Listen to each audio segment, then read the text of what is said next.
जय श्री राम दोस्तों, स्वागत है आप सभी का सनातन धर्म यात्रा में। दोस्तों, पिछले वीडियो में आपने मनुस्मृति के 5वें अध्याय के 25 श्लोकों को सुना और समझा। अब आइए चलते हैं मनुस्मृति के 5वें अध्याय के 26वें श्लोक से लेकर 45वें श्लोक तक और आज इन श्लोकों को सुनने और समझने का प्रयास करेंगे। तो आइए सबसे पहले देखते हैं 26वां श्लोक। इसमें लिखा है मांस भक्षण की यज्ञीय विधि।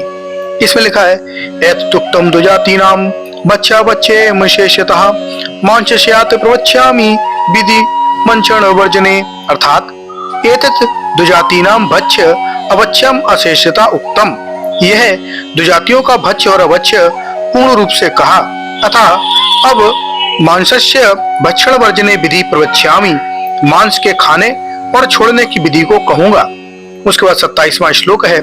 इसमें लिखा है प्रोचितम भक्षे मांसम ब्राह्मणानाम च काम्यया यथा विधि नियुक्तस्तस्तु प्राणानामेव चात्यये, अर्थात मनुष्य प्रोचितम यानी मंत्रों से पवित्र किया हुआ मांस ब्राह्मणानाम काम्यया ब्राह्मणों की इच्छा हो तब च और यथा विधि नियुक्त शास्त्रोक्त विधि के अनुसार यज्ञ के लिए अर्पित मांस च और प्राणानाम अत्येव प्राणों के संकट में पड़ जाने पर मांसम भक्षयेत मांस खा लें।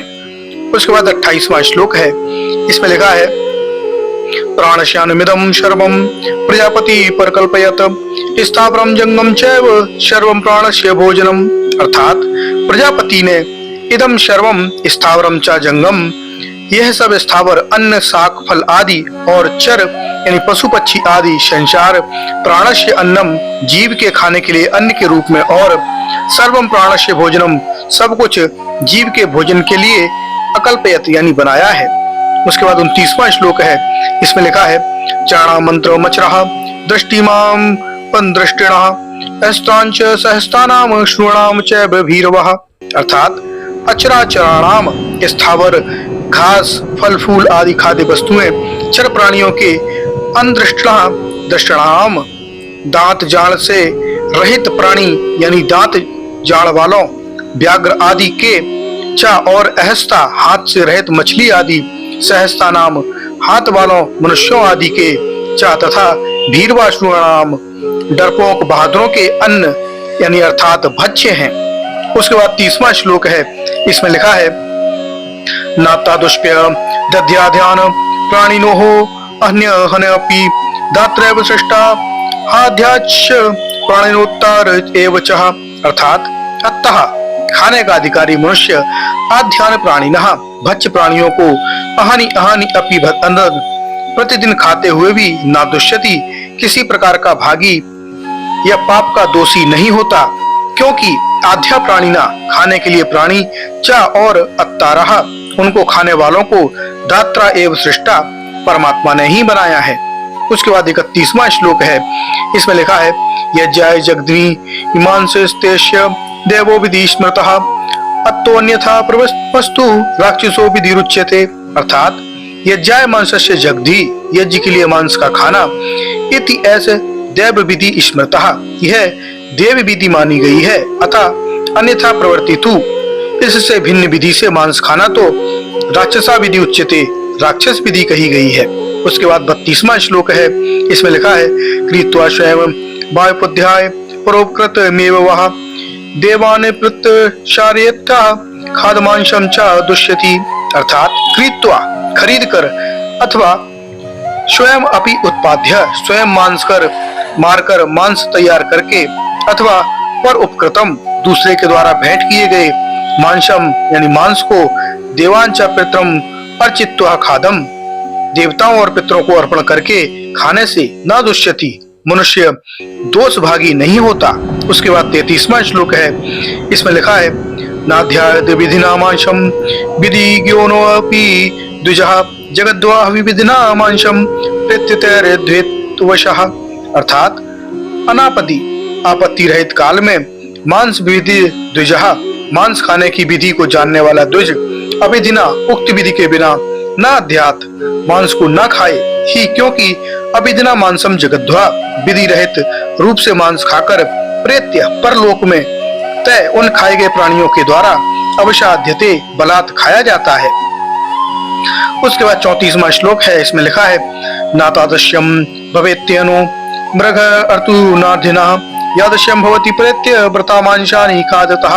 अर्थात धनार्थिना मृगहंतु, धन के लिए पशु को मारने वाले व्यक्ति को भी तादृशम एन न भवति, वैसा पाप नहीं होता। यादृशम, जैसा व्रता मांसानि खादतः, देवताओं के उद्देश्य के बिना मांस खाने वाले को प्रेत्य, मरने के बाद होता है।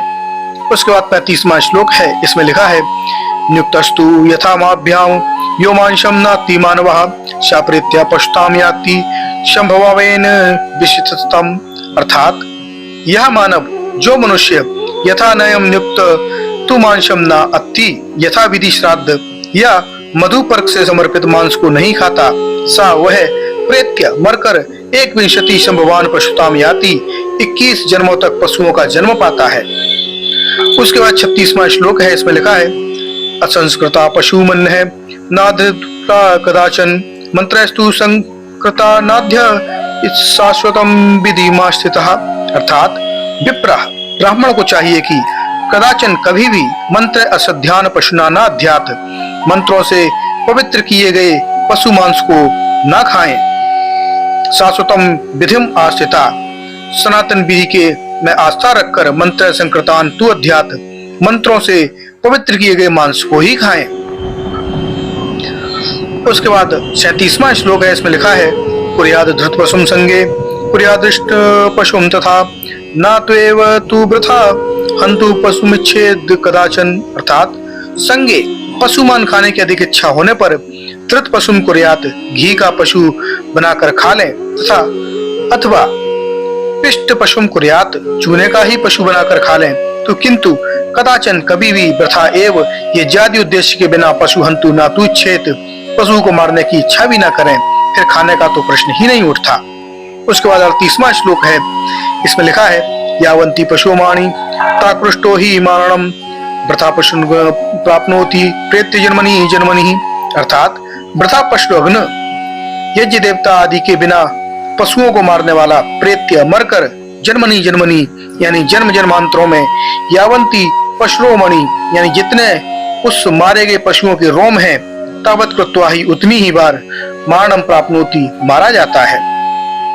उसके बाद 39वां श्लोक है, इसमें लिखा है यथार्थम पशुआ सृष्टः स्वयमेव स्वयंभुवा यज्ञस्य भूत्य सर्वस्य तस्माद्यशे बधो अवधा। अर्थात स्वयं भुवा, ब्रह्मा ने स्वयं पशुआ, पशुओं को यज्ञार्थम एवं सृष्टा, यज्ञ के लिए ही बनाया, चा, और यज्ञ सर्वस्व भूत्य, सबके कल्याण के लिए, तस्मात, इस कारण से, यज्ञ बधा अवधा, यज्ञ में पशु और आदि प्राणियों की हिंसा करना अहिंसा ही है। उसके बाद 40वां श्लोक है, इसमें लिखा है औषध्य पशु वृक्षस्य यज्ञ पक्षणा स्थिता यज्ञार्थ निधनम प्राप्तः प्राप्नु स्थिति पुनः।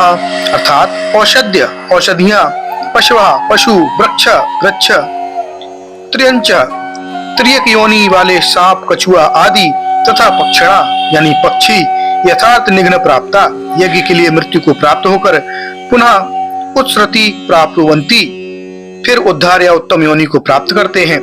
उसके बाद 41वां श्लोक है, इसमें लिखा है मधुपर्के च यज्ञे च पितृदैवत कर्मणि अत्रैव पशुओ हिंसा नान्यत्र बीमनुः। अर्थात मधुपर्के यज्ञ पितृदैवत कर्मणि, मधुपर्क में, यज्ञ में, श्राद्ध और देव कर्म में, अत्र एव पशुआ हिंसा, केवल इन्हीं स्थानों पर पशुओं की हिंसा करनी चाहिए, अन्यत्र ना, और कहीं नहीं। इति मनु अब्रवीत, ऐसा मनु ने कहा है। उसके बाद 42वां श्लोक है, इसमें लिखा है ऐस वर्षेषु पशु हिंसा वेदता त्वार्थ विद दुझा आत्मनाम चा पक्षुम चैव गम्यतो तम गतिम। अर्थात वेद तत्व अर्थविद, वेद के रहस्य को जानने वाला, दुझ यानी द्विज, ऐसु अर्थेषु पशु हिंसम, ऊपर वर्णित अवसरों में पशुओं की हिंसा करके, आत्मनम चा पशुम, अपने और पशु को उत्तमागत्यम गम्यति, उत्तम गति को प्राप्त कराता है। उसके बाद 43वां श्लोक है, इसमें लिखा है ग्रहे गुरावरण्ये वा निवसन्ना आत्म द्विजः न वेद भेताम हिंसा मध्यपि समाचरेत। अर्थात ग्रहे गुरुवारण्य निवशम, घर में, गुरु के यहाँ अथवा जंगल में रहते हुए, आत्मवान द्विजः आत्मा की उन्नति या पवित्रता चाहने वाले द्विज आपदि अपि आपत्ति काल में भी अवेद भीताम हिंसाम वेद विरुद्ध हिंसा को न समाचरित न करें। उसके बाद 44वां श्लोक है, इसमें लिखा है या वेद विहिता हिंसाम नियतास्मिन् चराचरे अहिंसामेव ताम विद्याद्वैत धर्मो ही निर्भवो, अर्थात अस्मिन् चराचरे, इस चर अचर संसार में यह हिंसा वेद विहिता नियता, जो हिंसा वेद के विधानों के द्वारा निश्चित की है, ताम अहिंसाम एव विद्यात, उसे अहिंसा ही समझना चाहिए, क्योंकि धर्म वेद वेदात निर्भवो, वेद से उत्पन्न हुआ है। अब इसके अनुशीलन देखिए तो 26 से 44 तक के श्लोक निम्न प्रकार से प्रक्षिप्त हैं। पहला कारण है अंतर्विरोध। सभी प्रकार के मांस भक्षण की मान्यता और पशु यज्ञ का विधान सर्वथा मनु की मान्यता के विरुद्ध है, अतः ये सभी श्लोक प्रक्षिप्त हैं। विस्तृत जानकारी के लिए चौथे अध्याय के 26 से 28 श्लोकों पर अंतर्विरोध शीर्षक समीक्षा देख सकते हैं। उसके बाद प्रसंग विरोध दूसरा कारण है। इसमें 5वें अध्याय के 25 श्लोकों तक यानी 24 और 25वें श्लोकों में मांस आदि से रहित अनिंदित भोजन करने का कथन किया है। तदनुसार 45 से 49 श्लोकों में और 51वें श्लोक में मांस का भोजन निंदित है और किस प्रकार निंदित है यह वर्णित किया गया है। इस प्रकार 24 से 25 श्लोकों में 45वें श्लोक से प्रसंगगत संबद्धता है। इन श्लोकों में इनसे विरुद्ध निंद्य भोजन का ही वर्णन किया है, जिससे प्रसंग भंग हो गया है, अतः ये श्लोक प्रसंग विरुद्ध और प्रक्षेपित हैं। तीसरा कारण है शैलीगत आधार। 41वें श्लोक में अब्रवीत मनु पद से यह श्लोक मनु से भिन्न व्यक्ति द्वारा रचित सिद्ध होता है, अतः यह श्लोक प्रक्षिप्त है और पूर्वापर प्रसंग मंडन खंडन या वेद के नाम से मंडनात्मक रूप में होने से पूर्णतः इससे संबद्ध है, अतः इसके प्रक्षिप्त सिद्ध होने पर स्वतः प्रक्षिप्त सिद्ध हो जाते हैं। चौथा कारण है अवान्तर विरोध। तो आश्चर्य की बात यह है कि मांस भक्षण की सिद्धि के लिए प्रक्षेप करने वाले व्यक्तियों ने ऐसी अंधता से प्रक्षेप किए हैं कि उन्हें अपने पूर्वापर श्लोकों का ध्यान ही नहीं रहा। ये प्रक्षेप करने वाले भी अनेक व्यक्ति रहे हैं। इनकी परस्पर की बातों से भी अनेक विरोध हैं और मांस संबंधी सभी प्रमुख प्रसंगों में विरोधी विधान है। इनसे स्पष्ट हो जाता है कि ये सभी प्रसंग अप्रमाणिक हैं। मांस भक्षियों के लिए जो मन में आया वैसा श्लोक बनाकर डाल दिया। मांस भक्षण की सिद्धि के लिए परलोक पुण्य यज्ञ वेद प्राचीन ऋषि सबकी आड़ ली। अपने स्वार्थ के लिए यज्ञ और वेद को भी बदनाम और दूषित किया। अपनी बातों की सिद्धि के लिए जो युक्तियां दी हैं वे अत्यंत छिछली, हास्यास्पद और स्वार्थपूर्ण है। जैसे यज्ञ के लिए मांस खाना पुण्यदायक और देवताओं की विधि है, और यज्ञ के बिना अपनी शरीर पुष्टि के लिए मांस खाना राक्षसों का कार्य, जैसा कि 5वें अध्याय के 31वें श्लोक में कहा। देवता और राक्षस में अंतर कितनी आसानी से हो गया। इसी प्रकार निम्न अवान्तर विरोधों में कुछ ऐसी ही अन्य बच्चों जैसी बातें स्पष्ट हो जाएंगी। 5वें अध्याय के 14-15 श्लोकों में मछलियों को खाना पूर्णतः निषिद्ध है और 16वें श्लोक में निमंत्रण में मछली खा लेने का विधान है। तीसरे अध्याय के 268वें से 272वें श्लोकों में कहा है कि श्राद्ध में मछली का मांस खाने से 2 महीने तक पितर तृप्त होते हैं। सूकर के मांस से 10 मांस, कछुए के मांस से 11 मांस और गेंडे के मांस से अनंत वर्ष तक पितर तृप्त होते हैं। किंतु 5वें अध्याय के 18 से 19वें श्लोक में इनका मांस न खाने का विधान है और कहा है कि इनका मांस खाने से द्विज पतित हो जाता है।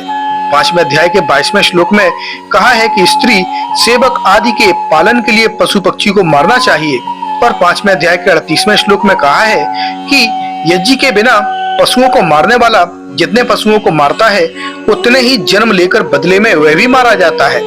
5वें अध्याय के 11 से 19 श्लोकों में कुछ पशुओं को भक्ष्य और कुछ पशुओं को अभक्ष्य कहा है, जबकि 5वें अध्याय के 30वें श्लोक में कहा है कि ब्रह्मा ने सारे पशु पक्षियों को खाने के लिए रचा है, उनके खाने में मनुष्य दूषित नहीं होता। इस प्रकार मांस भक्षण के सभी प्रसंग हास्यास्पद बातों से भरे हैं, जिनसे वे प्रमाणिक और प्रक्षिप्त सिद्ध होते हैं। 5वां कारण है वेद विरोध। इस प्रसंग में मांस भक्षण की सिद्धि के लिए प्रक्षेप करने वालों ने वेद की आड़ ली है और मांस भक्षण को वेद विहित माना है। स्वार्थी लोगों ने अपनी उदर पूर्ति के लिए झूठ ही वेदों को और यज्ञ को बदनाम करने का प्रयास किया है। वेद की हिंसा में हिंसा न भवती की आड़ लेकर उसे भोजन प्रकरण में लागू करने अपने आचरण को शास्त्र सम्मत सिद्ध करने की कोशिश की है। यह बात यहाँ लागू ही नहीं होती, यह तो ही यह भोजन का प्रसंग है और इसमें मांस विधान को वेद सम्मत बताने के लिए इस युक्ति का प्रयोग किया गया है। मांस भक्षण अथवा यज्ञ में हिंसा का वेदों में स्पष्ट रूप से निषेध किया है। यहाँ तक कि केवल अन्नहारी अर्थात मांसाहारी नहीं व्यक्तियों को यज्ञ करने का अधिकार दिया है। प्रमाण युक्त विस्तृत विवेचन के लिए 5वें अध्याय के 26 से 28वें श्लोक की वेद विरोध समीक्षा देखिए। उसके बाद 45वां श्लोक है, निंदित भोजन मांस हिंसा मूलक होने से पाप है। इसमें लिखा है, यो हिंसकानि भूतानि हिंसस्त्या सुखेच्छा सा जीवंश मृतस्यैव का न क्वचित् से मेधते। अर्थात या जो व्यक्ति आत्म सुख इच्छा अपने सुख की इच्छा से अहिंसकानि भूतानि कभी न मारने योग्य प्राणियों की हिनस्ती हत्या करता है, शा वह जीवन च मृतः जीते और मरकर भी क्वचित सुखम न एधते कहीं भी सुख को प्राप्त नहीं करता। अब इसकी अनुशीलन देखिए तो 45वें श्लोक की प्रसंग सभ्यता का विचार 5वें अध्याय के 24 से 25 श्लोकों में अर्घित अंगहितम पद से अनिद्य भोजन का विधान किया है। मांस आदि का भोजन शास्त्र एवं लोक दोनों द्वारा निंदित है। उन श्लोकों की प्रसंग पर्याप्त अनुसार 45 से 49 और 51वें श्लोक में इस बात का वर्णन किया गया है कि मांस एक निंदित भोजन है और किस प्रकार वह निंदित है। इस प्रकार 24 से 25 श्लोकों में 45वें श्लोक की प्रसंग सभ्यता सिद्ध होती है। तो दोस्तों, ये जानकारी आपको कैसी लगी कृपया कमेंट बॉक्स में अवश्य बताइए। बने रहिए सनातन धर्म यात्रा के साथ और लेते रहिए रोचक एवं धार्मिक जानकारियां प्रमाणों के साथ। धन्यवाद। जय श्री राम।